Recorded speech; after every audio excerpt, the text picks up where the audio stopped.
is not contributing to our personal health. And at this point, it would still come through Winona. That's the idea. I think it would be a good thing. Thank you, Lynn. We'll move to question 8 and begin with Marcia. Would you prefer to build a new jail or outsource our prisoners to other facilities? And if you support the new jail, where would you like to see it built? A new jail. The data is still being gathered. The trends are being gathered. At this point in time, we don't know what we particularly need. Karen Sonneman and the Criminal Justice Coordinating Council is working really hard on this, getting the facts together. We have a good relationship with our neighbors, Wabasha and Houston. They're giving us a very good price per day. I have been told that if we build our own jail to the standards that theirs is, it would cost us a minimum of $150 a day. Right now, Wabasha and Houston are giving us rates of $55 a day. Yes, we have to transport them, but that can be covered and coordinated. The jail would, depending on what we have to build, I don't know that we can call it a jail. Maybe it's a buzzword, the criminal justice facility or something, because it's not all going to be hard cell, lock up, throw away the key type of structure. There's going to need to be rooms for a variety of clients that come into that facility. Thank you, Marcia. Lynn. I took a tour of the jail with Mr. Steve Buswell recently, and he said that they're making the program work with the size that they have. The big problem is 911 dispatch is in the middle of it, and that does not belong in our jail. And perhaps when we sell the county building and move towards the river, maybe there'll be some capacity in that building for our 911 dispatch center. I also understand from Mr. Buswell that the Wabasha and Houston jails are 40% capacity at this point. So the idea of building another facility for millions of dollars for incarcerated citizens just does not make sense at this point. Thank you, Lynn. Bryce? I believe that a cost-benefit analysis should be conducted in order to identify what the trade-offs and what the benefits are.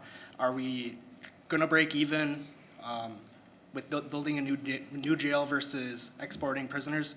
I'm skeptical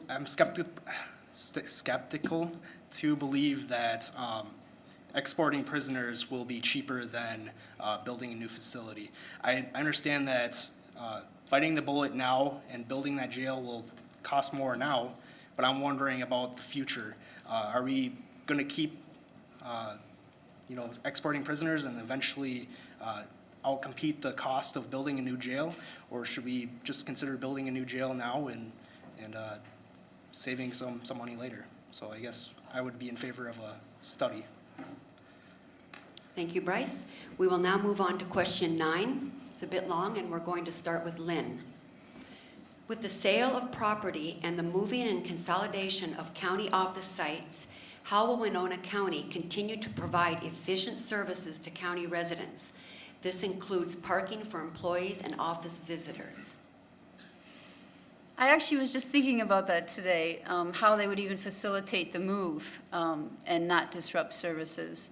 Parking is a big deal in town, and it sounds like the old YMCA building will become a parking lot. That's a good question. We probably should start encouraging alternative forms of transportation. I know there's cities up in where I used to live in Northeast Minneapolis when I was working at the university.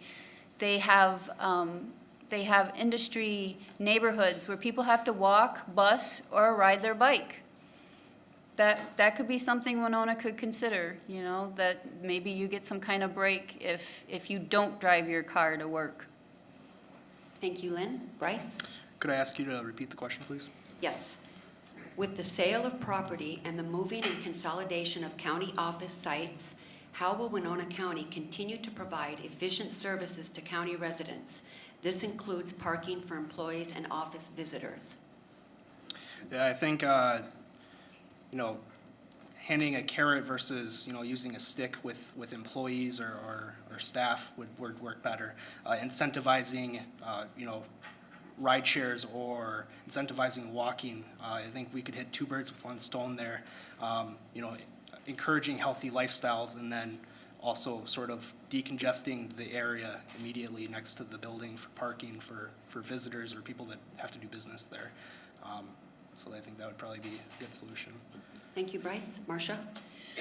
Selling the property known as the government center would put that back on the tax rolls, and we're all talking about building tax capacity, and that would be very important to do. Creating a one-stop shop.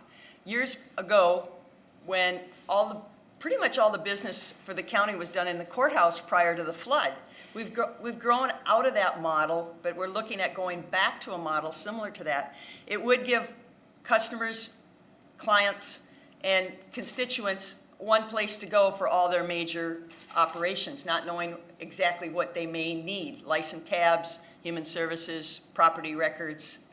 So it would be a one-stop. It would allow for many efficiencies. It would allow for more cross-training and cross-culture conversations within our staff. The county office building was